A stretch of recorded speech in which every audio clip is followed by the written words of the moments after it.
Videos आ जाएंगी।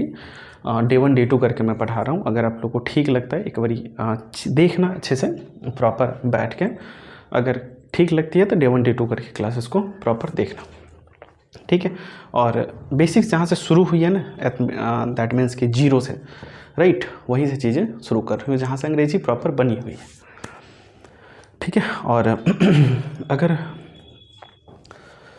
किसी भी चीज़ के लिए अगर आप पढ़ रहे हो, दैट मीन्स कि आपको एसएससी देनी है, बैंक देनी है, या कोई भी वनडे कॉम्पिटिटिव एग्जामिनेशन देनी है जिसमें कि अंग्रेजी पूछी जाती है, तो ओवरऑल अगर आप स्टार्टिंग से लेके देखते हो या जो भी बच्चे क्लासेस में पढ़ते हैं, तो इसके बाहर जनरली नहीं आता है, ठीक है।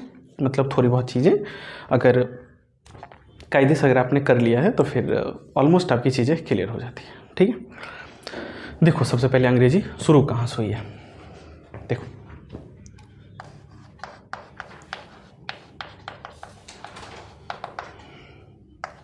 ठीक है, प्रॉपर ये हो गया इंग्लिश। देखो सबसे पहले जो चीज़ें हमें समझनी होती है कि प्रॉपर जो अंग्रेजी बनी हुई है, ये आप लोग को भी पता होगा कि ये जो अंग्रेजी बनी हुई है ओवरऑल अल्फ़ाबेट से बनी पड़ी है, ठीक है। अल्फ़ाबेट इन द सेंस कि जहाँ से बचपन में ABCD की जो शुरुआत करते हो, ठीक है।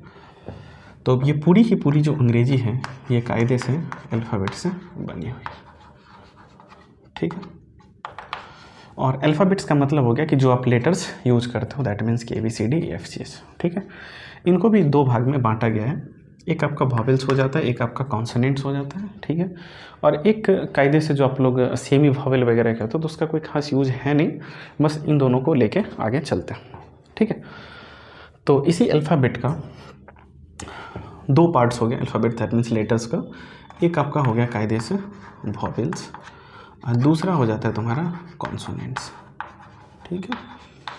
अब ध्यान से समझना, ये जो तुम्हारा वॉवेल्स जो अल्फ़ाबेट से A हो गया, B हो गया, C हो गया, कुल मिला के Z तक, ठीक है।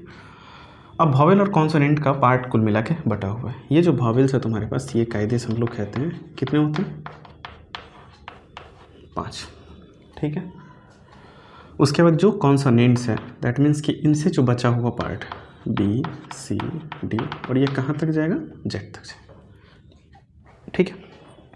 अब देखना, मैं बेसिक्स चीज़ें यहीं से शुरू कर रहा हूँ और कुछ चीज़ें यहीं से अटपटी तरीके से करी गई है, तो यहीं से चीज़ें ठीक करते हुए चल रहा हूँ और आप भी इस बात पे थोड़ा सा गौर करना, ठीक है। ये तुम्हारे पास वॉवेल 5 हो गया और कॉन्सोनेंट्स ओवरऑल मिला के 21 हो गया। अब दिक्कत यहाँ पे ये है कि इस वॉवेल का जो साउंड है या वॉवेल की जो जनरली वॉवेल्स यूज करा जाता है, वो ये बोला जाता है कि अगर ये सारे लेटर्स अगर आते हैं, ठीक है, तो उनके पहले एन का यूज करना चाहिए। जनरली वॉवेल की थ्योरी यही है कि अगर ए या यू से अगर आपका कोई वर्ड स्टार्ट होता है तो उसके पहले आप एन का यूज करोगे, ठीक है। लेकिन जब सेंटेंस में यूज करने की बारी आती है तब आप इसको कहते हो उच्चारण के हिसाब से जज करो। उच्चारण के हिसाब से इन द सेंस ये कि उसके बाद आप हिंदी के उच्चारण के हिसाब से जज करते हो कि इसके पहले एन आएगा कि ए आएगा, वो भी हिंदी उच्चारण निकालने के बाद। अब थोड़ा सा एक दो चीज़ें समझना। मान लो कि मैंने एक सेंटेंस लिखा, दिस इज ए या एन अम्ब्रेला, ठीक है। अब यहाँ पे ए आएगा कि एन आएगा, बस इसी चीज़ को थोड़ा सा समझना कि यहाँ तो यू आया हुआ है और हिंदी के हिसाब से थोड़ा सा छोड़ दो, तो ये यू इस वॉवेल का पार्ट है, तो यहाँ पे ए नहीं होके क्या हो जाएगा, एन हो जाएगा, ठीक है। एक तो ये चीज़ है, जनरली जो वॉवेल हम लोग पढ़ते हैं 5 पार्ट मिला के। अब इसी जगह पे एक और सेंटेंस लिख रहा हूँ, दिस इज ए या एन यूनिवर्सिटी, ठीक है। दिस इज ए या एन यूनिवर्सिटी। अब यहाँ पे तुम्हें ए या एन जज करना होगा, तो यहाँ पे एन नहीं होकर यहाँ पे क्या हो जाता है, ए हो जाता है, ठीक है। अब इसकी कहानी समझो कि हमें तो वॉवेल 5 पढ़ा दिया जाता है, ए ई आई ओ यू, लेकिन जब इसकी जजमेंट की बारी आती है कि इसके पहले जब तुम्हें ए लगानी है कि एन लगानी है इसके आगे, तब हमें हिंदी उच्चारण समझ आती है। तो क्यों ना जब आप वॉवेल्स यहाँ 5 पढ़ते हो तो यहीं पे हम लोग हिंदी का ही वॉवेल ऐड कर ले, इस ए ई आई यू के बदले अगर आप हिंदी वाला ऐड कर लोगे तो झंझट हमारी ख़त्म हो जाएगी, ठीक है। तब तुम्हें ये उच्चारण वाला और ए आई ई ओ यू में तुम्हें कन्फ्यूजन नहीं आएगा, ठीक है। तो अभी से याद रखना, ये जो वॉवेल है ना, ये 5 बेशक तुम पढ़ते हो, लेकिन जब इसकी यूज करने की बारी आती है तब इसके हिंदी उच्चारण के हिसाब से चले जाते हैं। तो ये जो वॉवेल है, आज से बस यही याद रखना कि आ ओ हो गया, आ हो गया, हर्षई, दीर्घई, हर्षौ, दीर्घौ, ठीक है। ये तुम्हारे ओवरऑल मिला के 6 हो गए, और हो जाता है ए, ई, ओ, ठीक है। ये ओवरऑल मिला के हिंदी के हिसाब से 10 लेटर्स हैं, ठीक है। इसके हिसाब से हमें जज करा जाता है। अब ध्यान से समझना, यू का मतलब क्या हो जाएगा, अम्ब्रेला, दैट मीन्स कि सिंस किसका आ रहा है, अ का आ रहा है, और यहाँ पे अवेलेबल है, इसलिए यहाँ पे ए नहीं होगा, क्या हो जाएगा, एन हो जाएगा। यूनिवर्सिटी में अंग्रेजी के हिसाब से यू तो अवेलेबल है, लेकिन इसकी जो हिंदी निकालते हो वो य होता है, राइट। और हिंदी में वॉवेल य उसमें अवेलेबल है नहीं, जिस वजह से यहाँ पे एन नहीं होगा, क्या हो जाएगा, एन हो जाएगा, ठीक है। मान लो कि और कोई अगर सेंटेंस लिखोगे, ही इज ए या एन एस डी ओ, ठीक है। यहाँ तक अब यहाँ पे देखो कि इस एस के जगह पे ना तो ए है, ना ही ई है, ना ही आई है, ना ही ओ है, ना ही यू है, लेकिन उसके बावजूद भी यहाँ पे ए नहीं हो के क्या हो जाएगा, एन हो जाएगा, क्योंकि एस को तुम लिखते ऐसे हो, एस, और ये वाला पार्ट आ रहा है, जिस वजह से यहाँ पे एस टी ओ में भी क्या लगता है, एन लगता है, ठीक है। तो चीज़ें जब हम लोग पढ़ा रहे होते हैं वॉवेल कॉन्सोनेंट या स्टार्टिंग से जो अंग्रेजी शुरू हुई है, तो अगर यहीं से चीज़ों को हम लोग थोड़ा सा बदलते और बच्चों को ये चीज़ क्लियर करते हुए चले जाएं, तो उन्हें आगे चल के परेशानी और समझने में दिक्कतें नहीं आएगी। क्योंकि वॉवेल हम लोग ये 5 पार्ट पढ़ा देते हैं, जब वॉवेल का जब यूज़ करने की बारी आती है, दैट मीन्स ए या एन लगाओगे, तब वहाँ पे हम लोग हिंदी उच्चारण सिखाते हैं। तो इससे ज़्यादा बढ़िया कि वॉवेल्स को हम लोग यही पढ़ा दे तो चीज़ें ऑलमोस्ट बेहतर हो जाएगी, और पहले से चीज़ें कॉन्सेप्ट में क्लैरिटी ज़्यादा आ जाएगा, राइट। तो ये हो गया तुम्हारे पास एक लेटर्स में जो कन्फ्यूजन है, ये हो गया लेटर्स का कन्फ्यूजन, ठीक है। अब आगे देखो, जैसे ये तुम्हारा लेटर्स हो गया ए से लेके जेड तक, ठीक है। ये जो तुम्हारा लेटर्स है ओवरऑल मिला के 26 होते हैं। अब ध्यान से समझना कि सारे लेटर को अगर उठाते हो, एक एक लेटर को उठाना सिंपल सी बात है, अंग्रेजी शुरू ही लेटर से हुई है। तो मान लो कि हमने एक पी लिया, एक ई लिया और एक एन लिया, ठीक है। अगर तुम एक एक लेटर को उठाओगे तो ये अपने आप में किसका फॉर्मेट तैयार करा, वर्ड का फॉर्मेट तैयार करा, ठीक है। मतलब एक पी ले लिया, एक ई लिया और एक एन लिया, तो ये अपने आप में किसका फॉर्मेट तैयार करा, वर्ड का फॉर्मेट तैयार करा, ठीक है। दैट मीन्स ये कि अंग्रेजी बनी किस चीज़ से, अल्फ़ाबेट से, और अल्फ़ाबेट का एक एक लेटर उठाया हमने, तब ये जाके किस चीज़ का फॉर्मेट तैयार करा, वर्ड का फॉर्मेट तैयार करा। अब यहाँ से तुम वर्ड का 2 डेफिनीसन तैयार कर सकते हो, ठीक है। 2 डेफिनीसन का मतलब ये हो जाएगा कि एक तुम्हारा डेफिनीसन ये हो गया कि एकदम प्रॉपर बेसिक्स पे ध्यान से समझना, ग्रुप ऑफ लेटर्स, ठीक है। मतलब ये कि ये जो है ये लेटर्स का क्या है, एक समूह है, दैट मीन्स कि ग्रुप है। एक तो तुम्हारा ये डेफिनीसन तैयार होता है, और एक डेफिनीसन होता है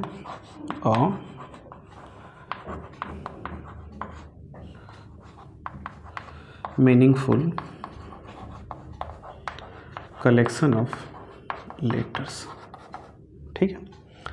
एक तो तुम्हारे पास ये हो गया अ ग्रुप ऑफ लेटर्स, और एक ये हो गया a meaningful collection of letters. दोनों डेफिनेशन इसी का है, इस वर्ड का ही, लेकिन दोनों में अगर सही के पॉइंट ऑफ व्यू से देखोगे तो इसमें ज़्यादा सही तुम्हें ये लगेगा। ये इसलिए लगेगा क्योंकि इसी लेटर को, जितना लेटर है तुम्हारे पास पी ई एन, अगर मैं इसको ऐसे लिख दूँ एन पी और ई, ये भी ग्रुप ऑफ लेटर है, राइट, लेकिन ये कोई मीनिंग नहीं दे रहा है या कोई वर्ड नहीं बन रहा है। और इसी जगह पर अगर तन्ने ये डेफिनेशन लिखा a meaningful collection of letters, इसका मतलब ये हो गया कि ये भी शब्दों का एकदम लेटर का समूह है, लेकिन ये इसके साथ साथ मीनिंग भी दे रहा है, राइट। तो ये डेफिनेशन थोड़ा सा कायदे से लिखना गलत है, लेकिन तुम बोलचाल की भाषा में यूज कर सकते हो ग्रुप ऑफ लेटर्स, लेकिन ये यूज करोगे तो ज़्यादा बढ़िया होगा। एक बार ये रिकॉल करवा दे रहा हूँ सारा। प्रॉपर जो अंग्रेजी बनी पड़ी है वो किस चीज़ से बनी हुई है, लेटर से बनी पड़ी है, ठीक है। एक एक लेटर को इकट्ठा करोगे तो अपने आप में वर्ड का फॉर्मेट तैयार करेगा, ठीक है। और वो भी मीनिंगफुल होना चाहिए, क्योंकि जब आगे आप सेंटेंस को देखोगे ना तो 2 बातें कायदे से समझाई जाती है। एक ये कि जो मीनिंगफुल होना चाहिए, और दूसरा ये कि वो ग्रामेटिकली करेक्ट भी होना चाहिए। दोनों चीज़ें हमें सही तरीके से करनी होती है, ठीक है। तो ये चीज़ क्लियर हो गया कि अंग्रेजी जो है प्रॉपर लेटर से बनी पड़ी है और सारा जो लेटर्स है उसका 2 भाग में बांटा गया है, वॉवेल और कॉन्सोनेंट। वॉवेल का क्या कंसर्न है, चीज़ें समझा दिया है यहाँ पे कि हिंदी के हिसाब से जज करना, तो इस हिंदी को ही याद कर लो, इस मीनिंग का कोई अपना मतलब बनता नहीं इस ए आई को, ठीक है। अब वॉवेल कॉन्सोनेंट समझ आ गया।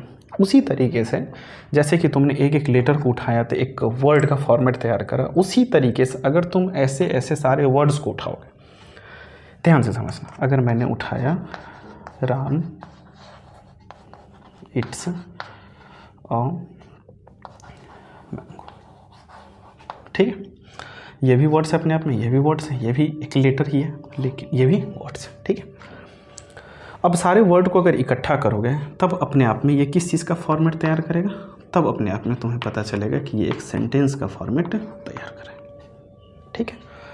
अब ध्यान से समझना यहाँ पे बात है, अंग्रेजी जो बनी है या जहाँ से अंग्रेजी स्टार्ट हुई है वो ऐसे ही बनी पड़ी है, ठीक है, कि अगर एक एक लेटर को उठाओगे तो अपने आप में वर्ड का फॉर्मेट तैयार करेगा, सारे वर्ड को इकट्ठा करोगे तो अपने आप में एक सेंटेंस का फॉर्मेट कायदे से तैयार करेगा, ठीक है। अब इन सेंटेंस का भी अपना 2 डेफिनीशन होता होगा, जैसे कि तन्ने इसको तैयार करा अ ग्रुप ऑफ लेटर्स, उसी तरीके से सेंटेंस को भी कह सकते हो a group of words, right. तो एक इसका डेफिनीशन ये भी तैयार होगा कि अ ग्रुप ऑफ वर्ड्स कह सकते हो, या नहीं तो फिर वही दूसरा वाला a meaningful collection of words, right. तो ज़्यादा बढ़िया आई थिंक यही होगा कि a meaningful collection of words, that means कि हाँ एक कलेक्शन तो है सारे वर्ड्स का, राइट, लेकिन उसका अपना एक मीनिंगफुल भी। अब मीनिंगलेस का मतलब ये हो जाएगा कि इट्स को कहीं और रख दो, ए को कहीं और रखो, मैंगो को कहीं और रखो, आम को राम को कहीं और रखो, ठीक है। तो ये चीज़ कहना ज़्यादा बढ़िया होगा a meaningful collection of words. उसके साथ साथ मान लो कि अगर आप कोई सेंटेंस यूज करते हो, सिंपल सी बात समझना कि अगर कोई सेंटेंस यूज करते हो तो सेंटेंस को लेके बोर्ड पे फेंक दे, अपने हिसाब से एडजस्ट हो जाएगा, या उसका अपना कोई स्केलेटल होता होगा, राइट। तो ध्यान से समझना, इस सेंटेंस का भी अपना यूज करने का तरीका होता है, ऐसा नहीं होता है कि 10 वर्ड्स ले लो बोर्ड पे फेंक दो। इस वजह से बोला जाता है अ मीनिंगफुल कलेक्शन, राइट, कि जो तुम वर्ड्स यूज कर रहे हो उसका अपना एक मीनिंग होना चाहिए और फिर उसका अपना समूह होना चाहिए, ठीक है। तो इस सेंटेंस का जो बेसिक स्ट्रक्चर होता है वो बेसिक स्ट्रक्चर तुम लोग को पता होगा, एक सब्जेक्ट होता है, वर्ब होता है और एक ऑब्जेक्ट होता है। एकदम बेसिक्स पे हूँ, अंडर 10th की चीज़ें बात कर रहा हूँ, ठीक है। कुछ चीज़ें मैं खुद भी यहाँ से हटाऊंगा और कुछ चीज़ें आपको अलग लेवल की भी बताऊंगा, ठीक है। तो अभी बेसिक्स बता रहा हूँ इसलिए इस बात को समझते चल रहा हूँ। सेंटेंस का भी अपना एक बेसिक स्ट्रक्चर होता होगा जिसको कि SVO के फॉर्म में हम लोग लेते हैं कायदे से, ठीक है। अब ध्यान से समझना, ये जो तुम्हारा सेंटेंस हो गया, इसका अपना बेसिक स्ट्रक्चर तो यही होता है, एक सब्जेक्ट होना चाहिए, एक वर्ब होना चाहिए और एक ऑब्जेक्ट होना चाहिए, ठीक है। इस S का मतलब क्या हो जाएगा, सब्जेक्ट, V का मतलब क्या हो जाता है, वर्ब, और O का मतलब क्या हो जाता है, ऑब्जेक्ट, ठीक है। थोड़ा सा प्रोनाउंसिएशन पे भी ध्यान देना, क्योंकि जैसे वर्ब का जो R होता है ना वो R साइलेंट होता है, इसको वर्ब पढ़ा जाता है, और ऐसे तुम्हें बहुत सारे वर्ड्स मिलेंगे, राइट। जैसे मान लो 1-2 बातें बता देता हूँ, जैसे मान लो ये ऑप्शन है, तो जनरली हम लोग पढ़ते आ रहे हैं इसको ऑप्शन, जबकि इसको ऑप्शन पढ़ा जाता है। जैसे जॉब है, जनरली हम लोग बोलचाल की भाषा में जॉब यूज़ करते हैं, लेकिन इसको जॉब पढ़ा जाता है, ठीक। जैसे मान लो ये हॉट है, तो इसको हॉट नहीं, इसको हार्ट पढ़ा जाता है, राइट। तो अभी बेसिक से जो तुम पढ़ते हो आ रहे बस उसी पे फोकस करना है, ठीक है। एक तुम्हारा S का मतलब सब्जेक्ट हो गया, V का मतलब वर्ब हो गया और O का मतलब ऑब्जेक्ट हो गया, एकदम बेसिक से ध्यान से समझते रहना। S का मतलब जो सब्जेक्ट होता है, इसका मतलब जो हमें हिंदी पता है इसका, कि जिसका मतलब होता है कर्ता, दैट मीन्स कि काम को करने वाला, या एक लैंग्वेज में इसको कह सकते हो डूअर, ठीक है। अब डूअर से बेहतर है कि तुम इसको कर्ता ही बोलो, या कर्ता से भी ज़्यादा बेहतर है तुम इसको पहचानने का तरीका सीख लो, ठीक है। एक बेसिक्स लेवल पे जो आइडेंटिफिकेशन होता है उसका वो ये होता है, और वो भी इस बात पे ध्यान देना कि बस 3 वर्ड्स वाले सेंटेंस में अगर थोड़ा सा सेंटेंस बड़ा लिखोगे तो ये थ्योरी तुम्हारा फेल कर जाएगा वहाँ पे, फिर तुम्हें चीज़ें इसी जगह से थोड़ा सा ठीक ठाक लेवल की थ्योरी बताई जाएगी और मैं सारा कवर करूँगा, ठीक है। बेसिक्स पे हो तो इस बात को थोड़ा सा कंसीडर करना, ठीक है। सब्जेक्ट पहचानने का जो तरीका होता है वो तुमसे ये होता है कि तुमसे ना कौन और किसने का रिप्लाई मांगता है, अब ये रिप्लाई किससे मांगेगा, तो ध्यान से समझना। सब्जेक्ट का मतलब कर्ता, वर्ब का मतलब एक्शन, और ऑब्जेक्ट का मतलब होता है जिस पे काम का असर पड़े या जिस पे काम किया जाए। ठीक है, अब मान लो कि कौन और किसने का रिप्लाई मांगेगा, तो कुछ ना कुछ काम हो रहा होगा। तो ये जो वर्ब का नेचर है दैट मीन्स कि एक्शन, उसी से ये कौन और किसने का रिप्लाई मांगता है। वो भी ध्यान देना छोटे सेंटेंस पे, 3 वर्ड्स वाले सेंटेंस पे। ठीक है, तो सब्जेक्ट का मतलब हो गया कौन किसने, इसको अंग्रेजी में देखोगे तो तुमसे हु का रिप्लाई लेगा। ठीक है, वर्ब का मतलब हो गया एक्शन। एक्शन का मतलब ये हो जाता है कि जो तुम्हारा काम हो रहा होता है या होता है। ठीक है, ऑब्जेक्ट का मतलब होता है कि इफेक्ट ऑफ वर्ब, मतलब जिस पे वर्ब का असर पड़े। अब जिस पे वर्ब का असर पड़े दैट वन इज ऑब्जेक्ट। ठीक है, और इसके भी पहचानने के अपने तरीके होते हैं, जो तुमसे क्या और किसको का रिप्लाई मांगता है। ठीक है, दैट मीन्स अगर अंग्रेजी में देखोगे तो ये आपसे या तो व्हाट का या नहीं तो whom का रिप्लाई मांगता है। ठीक है, ये हमारा हो जाता है कायदे से ऑब्जेक्ट। ठीक है, सब्जेक्ट को पहचानने का तरीका, ये तुमसे कौन और किसने का रिप्लाई लेगा। Verb that means action, object that means क्या और किसको का रिप्लाई लेगा। अगर अंग्रेजी में देखोगे तो व्हाट या whom का रिप्लाई लेगा। 2-4 सेंटेंस से चीज़ें क्लियर कर लो और ध्यान से समझना। एक बात और इसी के साथ क्लियर करते हुए जा रहा हूँ कि ये जो सब्जेक्ट और ऑब्जेक्ट है, जो तुम पार्ट्स ऑफ स्पीच पढ़ते हो, अभी पार्ट्स ऑफ स्पीच भी बताऊंगा लेकिन थोड़ा सा समझना। देखो ये जितना पार्ट्स ऑफ स्पीच है ये कुल मिला के तुम लोग 8 पढ़ते हो, लेकिन ये 8 नहीं होते, ये कायदे से 10 होते हैं। ठीक है, और बुक्स वगैरह भी इसको 8 ही कवर करती है, लेकिन 10 कैसे होते हैं मैं थोड़ा सा आगे चल के बताऊँगा इसको। तो पार्ट्स ऑफ स्पीच का जो बेसिक्स नेचर होता है, जिसका डेफिनेशन होता है, तो तुम लोग एक तो तुम लोग को पहले पता है कि जैसे मैंने पूछा कि पार्ट्स ऑफ स्पीच का डेफिनेशन बताओ, तो तुम लोग ये सामने से कहते हो they are divided into 8 groups. उसी जगह पे मैं अगर आपसे पूछता हूँ कि नाउन का डेफिनेशन बताओ, तो तुम लोग noun is a naming person place या नहीं तो नेमिंग वर्ड्स कह के निकल जाते हो। नाउन भी तो 5 प्रकार का होता है, तो फिर नाउन के बारे में ये नहीं क्यों नहीं कहते हो कि they are divided into 5 groups, वो तो वहाँ पे कहते नहीं हो। पार्ट्स ऑफ स्पीच का भी अपना डेफिनेशन होता है, और उसका डेफिनेशन ये होता है on the basis of the function you have to use a word in a sentence. मैंने क्या बोला, ध्यान से समझना। On the basis of the function, right, मतलब जिस फंक्शन के आधार पे वर्ड को सेंटेंस में जज करते हो। इसका मतलब ये हो गया कि अगर किसी भी वर्ड को अगर आप सेंटेंस में यूज करोगे तो उसका ग्रामर उस सेंटेंस में आने के बाद पता चलेगा, that is called parts of speech. अब 1-2 एग्जाम्पल कहते हैं, जैसे कि मैंने गो लिख दिया। अब गो हमें पता है कि ये वर्ब है, ठीक है, और हम लोग आराम से इसको कह देते हैं कि अपने आप में वर्ब होगा। लेकिन ये गलती ना कभी मत करना, इवन कि तुम ही छोड़ो, कोई नहीं बोल पाएगा कि गो अपने आप में यहाँ पे होगा क्या।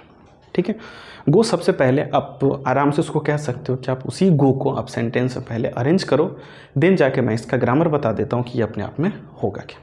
ठीक है, पार्ट्स ऑफ स्पीच का डेफिनेशन यही होता है। दूसरी बात ये कि जितना पार्ट्स ऑफ स्पीच है सबका अपना अपना काम बटा हुआ है। ठीक है, अब काम क्या बटा हुआ है ज़रा ध्यान से समझना। मैं 2 पार्ट को थोड़ा सा भी नोटिस कर रहा हूँ, एक तुम्हारा नाउन और एक तुम्हारा प्रोनाउन। ठीक है, इसका अपना बेसिक डेफिनेशन भी है सबका, लेकिन अभी जो यूज कर रहे हैं बस उसको थोड़ा सा समझना। एक हो गया नाउन और एक हो गया प्रोनाउन। अब जो तुम्हारे सेंटेंस में सब्जेक्ट या ऑब्जेक्ट, ध्यान से समझना, मैं थोड़ी देर के लिए लिख देता हूँ कि ये जो सब्जेक्ट है ना, अगर ये आएगा तुम्हारे सेंटेंस में तो वो या तो नाउन होगा या नहीं तो प्रोनाउन होगा। समझना, या तो नाउन होगा या नहीं तो प्रोनाउन होगा। ये हो गई सब्जेक्ट। अब ऑब्जेक्ट की भी सेम ग्रामर है। ऑब्जेक्ट के बारे में भी बोला जाता है कि या तो ये नाउन होगा या नहीं तो प्रोनाउन, बाकी और कुछ नहीं हो सकता। अगर तुम्हारे सेंटेंस में सब्जेक्ट या ऑब्जेक्ट आएगा तो या तो ये नाउन होगा या नहीं तो ये प्रोनाउन होगा। ठीक है, यहाँ तक। अब इसी नाउन और इसी प्रोनाउन की जगह पे थोड़ा सा एक पार्ट और आता है जिसको कि तुम लोग वर्ब का चौथा फॉर्म भी कहते हो। ठीक है, तो ये जो वर्ब का चौथा फॉर्म है ये तो सबसे पहले वर्ब नहीं है, ये वर्ब तब बनता है जब ऑक्सिलरी के साथ आता है। तो वर्ब के चौथा फॉर्म को तुम लोग कहते हो कायदे से जेरेंट, जिस जेरेंट की मीनिंग तुम्हें समझ आती नहीं है। उसी को मैंने एक वर्ड में बोला गया है वर्बियल नाउन। ठीक है, वर्बियल नाउन का मतलब होता है वर्ब एज ए नाउन। ठीक है, तो वर्ब का चौथा फॉर्म भी आ सकता है, तो उसको भी तुम नाउन ही कंसीडर करते हो और नाउन ही कंसीडर किया भी जाता है, ठीक है, अगर वो सब्जेक्ट या ऑब्जेक्ट के प्लेस पे आया है तो, ठीक है। आगे चल के बताता हूँ, ध्यान से समझना। 2-3 सेंटेंस से चीज़ें क्लियर कर रहा हूँ, ध्यान से समझते चलना। एक इधर से उठा लेता हूँ, राम ईट्स अ मैंगो, ठीक है। अब इतना बेसिक है ये, तो इसका तो मीनिंग ऑलमोस्ट सबको पता होगा। राम मतलब राम, ईट्स का मतलब खाना, मैंगो का मतलब आम, ठीक है। यहाँ तक 2-3 बातें और समझते हुए चलना स्टार्टिंग से ही, कि अगर मैं तुमसे काम पूछूं सिंपल सा, तो काम क्या चल रहा है, तो काम चल रहा है खाने का, ठीक है। ईट्स का मतलब क्या हो गया, खाना। या ऐसे कह सकते हो, राम मतलब राम, ईट्स का मतलब खाना, मैंगो मतलब आम। तो इन तीनों से, या जितना भी इसमें वर्ड्स दिया हुआ है, इसमें अगर मैं तुमसे एक्शन पूछूं या काम पूछूं, काम क्या चल रहा है, तो तुम्हें सीधा समझ में आएगा खाने का। तो जो काम हो रहा है वो तुम्हारा क्या हो जाएगा, वर्ब हो जाएगा, खाने का। कौन खाता है, तो राम खाता है, मतलब ये तुमसे किसका रिप्लाई लिया, कौन का। कौन मीन्स की हु का रिप्लाई लिया, और जो तुमसे हु का रिप्लाई लेगा ये किस चीज़ का काम करेगा, सब्जेक्ट का काम करेगा, ठीक है। तो जो कौन का रिप्लाई लिया वो तुम्हारा सब्जेक्ट हो गया। क्या खाता है, आम खाता है, ये तुमसे किसका रिप्लाई लिया, कायदे से व्हाट का रिप्लाई लिया, ठीक है। व्हाट इन द सेंस की क्या, और जो तुमसे क्या का रिप्लाई लेगा वो किस चीज़ का काम करेगा, ऑब्जेक्ट का काम करेगा, ठीक है। समझ आ गई। जितना भी बेसिक्स या 3 वर्ड्स का सेंटेंस है ना, उसमें यही अप्लाई होता है।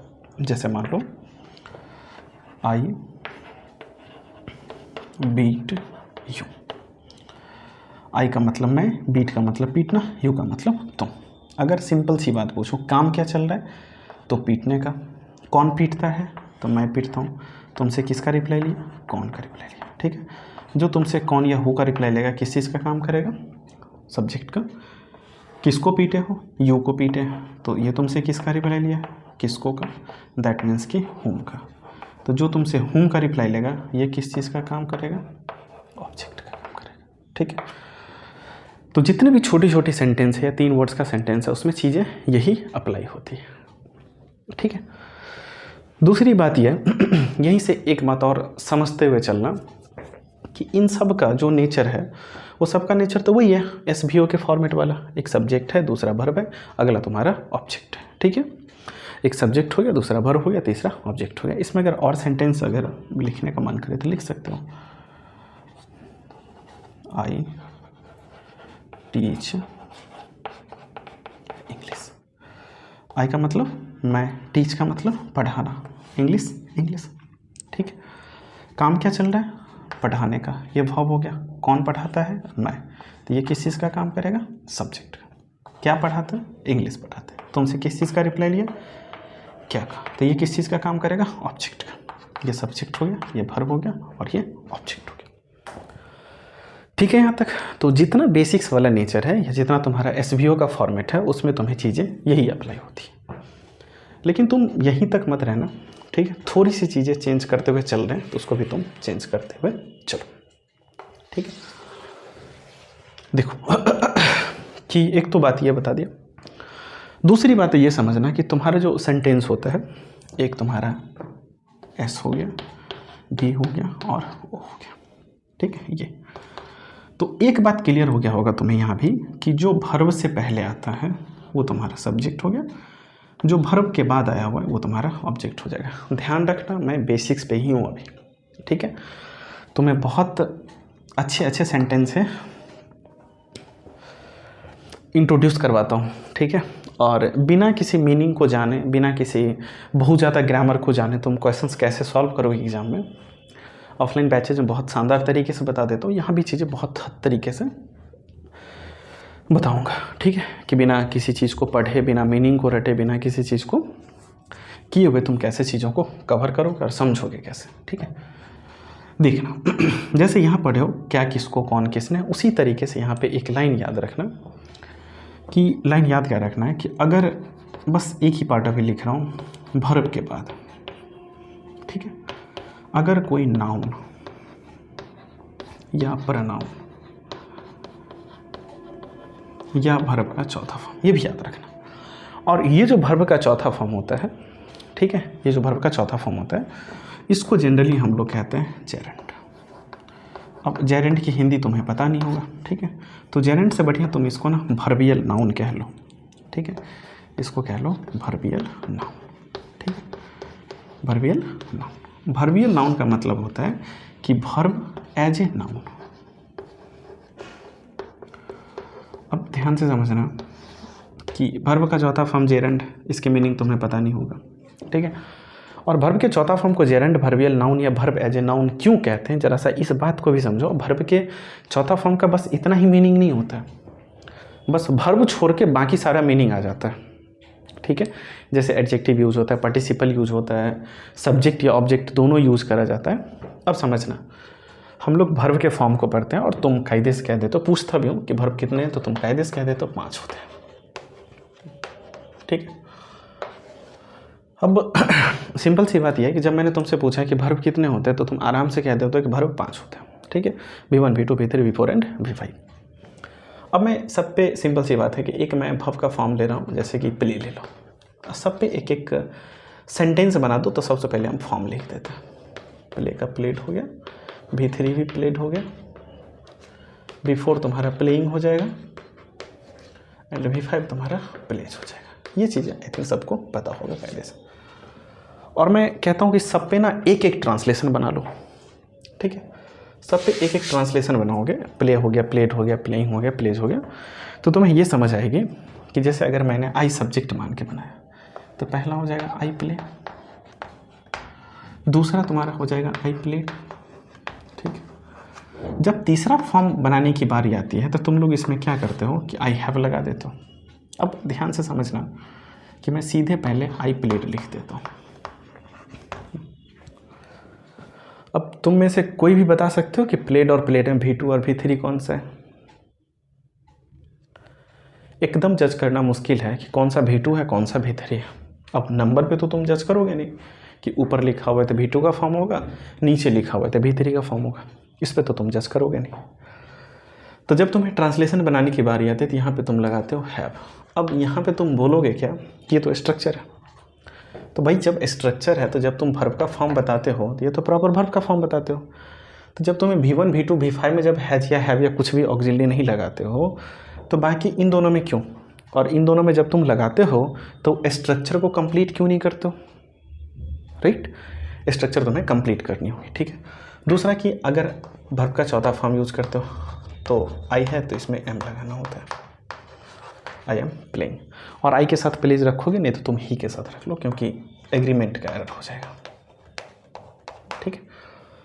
अब इन दोनों पार्ट में देखो, आई हैव प्लेड और आई एम प्लेइंग, बाकी V3 और V4 इसी दोनों में तुम्हें क्या आफत आई कि इसमें एम लगाओ इसमें हैव लगाओ, दैट मीन्स कि ऑक्सिलरी लगाओ, बाकी में क्यों नहीं, बाकी के साथ क्या दिक्कत है, राइट।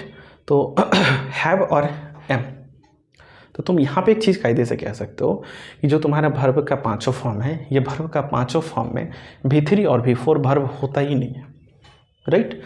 इन दोनों को वर्ब बनाने के लिए, या अगर अभी के बाद अगर तुमसे कोई पूछे वर्ब का फॉर्म तो तुम वर्ब का फॉर्म ऐसे बताना, V1 V2 auxiliary verb plus V3 auxiliary verb plus V4 and V5। अब देखो कि तुम्हारा वर्ब का फॉर्म, अब तुम्हें ठीक लग रहा होगा कि V1 अकेले प्ले यूज हुआ है, प्लेड तुम्हारा V2 अकेले यूज हुआ है। अगला जो तुम्हारे पास V3, इसके साथ अगर मैंने ऑक्सिलरी चिपका दिया तो तुम भी यहाँ पे ऑक्सिलरी लगा रहे हो।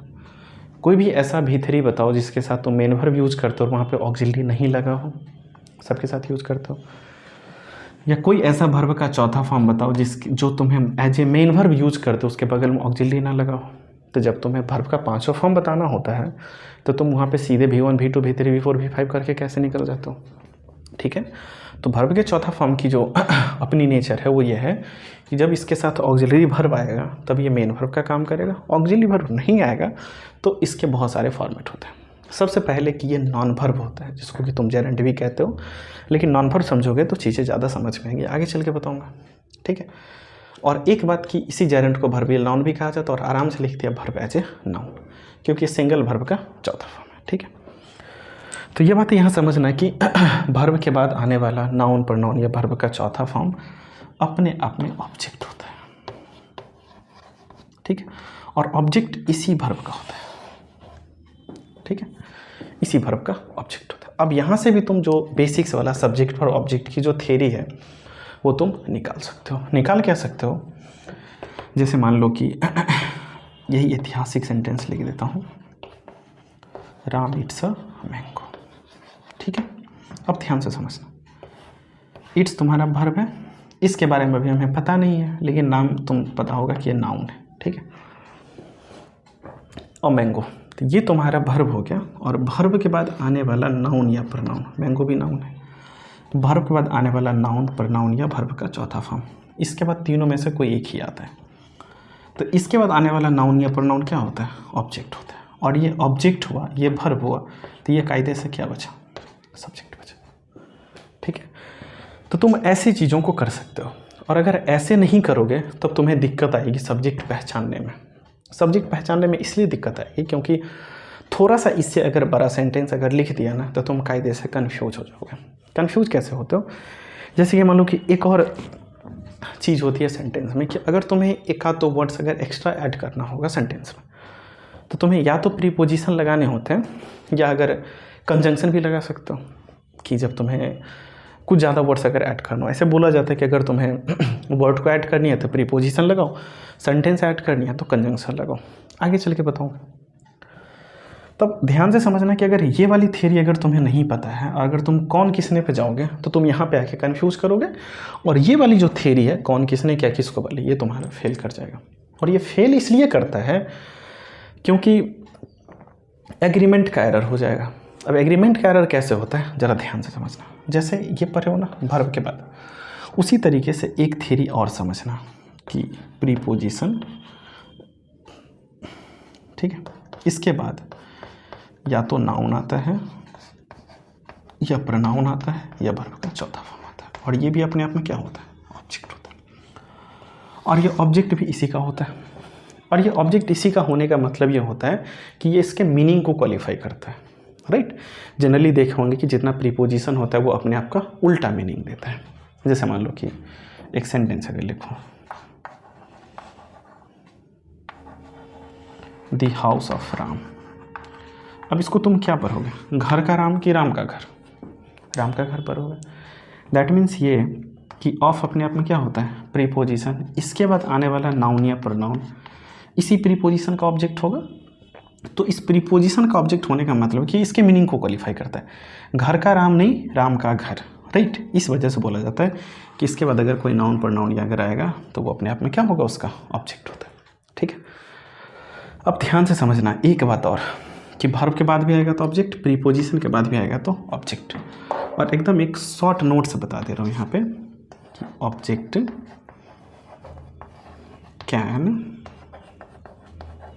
Never be subject.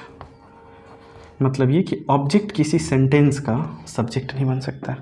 अब इस पे बात करोगे तो अगर तुम कोई एक रिलेटिव प्रोनाउन लगा दो या दैट लगा कोई सेंटेंस बना सकते हो, तो एक ही सेंटेंस में, लेकिन वहाँ पे दो सेंटेंस होता है, इस बात पे भी ध्यान देना। अगर किसी सेंटेंस का अगर कोई सब्जेक्ट है तो उसी सेंटेंस में किसी का ऑब्जेक्ट भी, ठीक है। तो ये दो बातें तुम्हें समझ आ गई।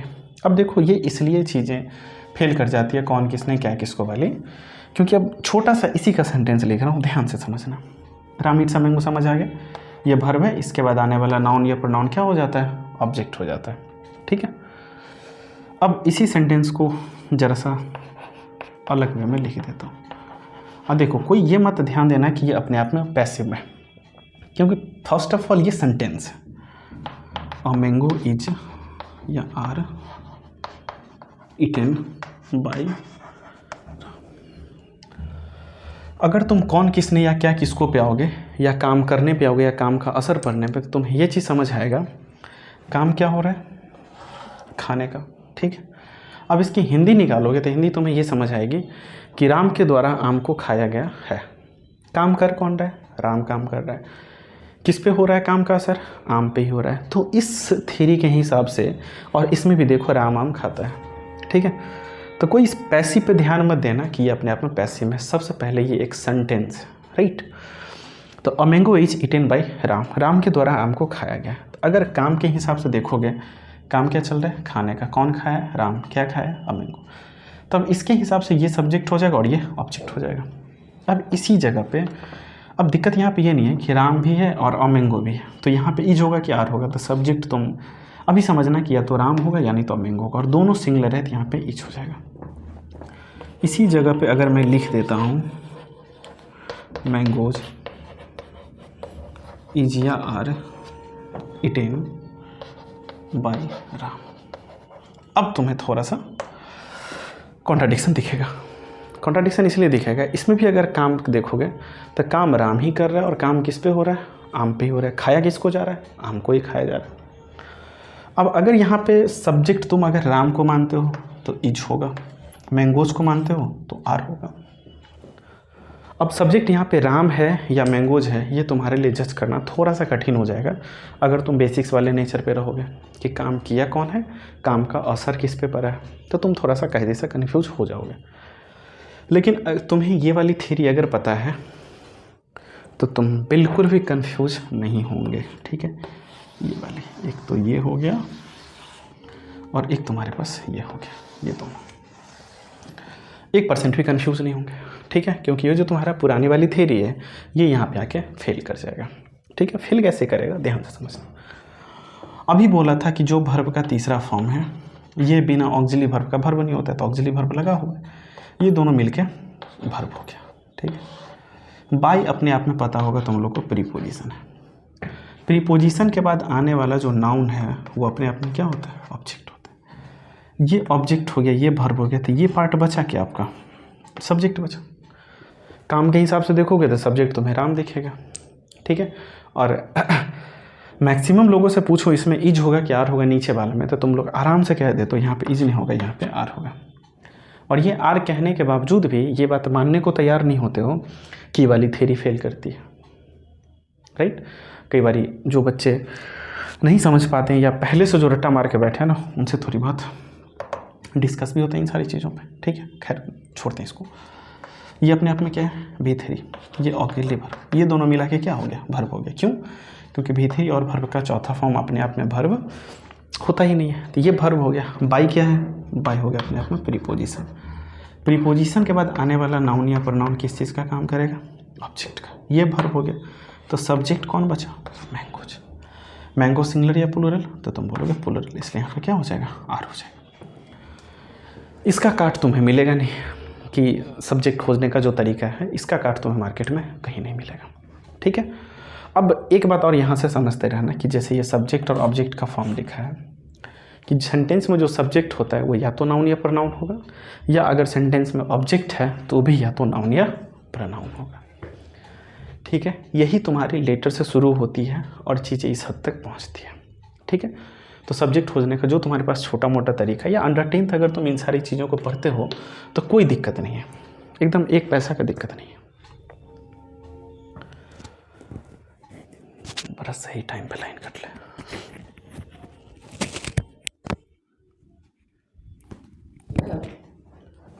और बढ़े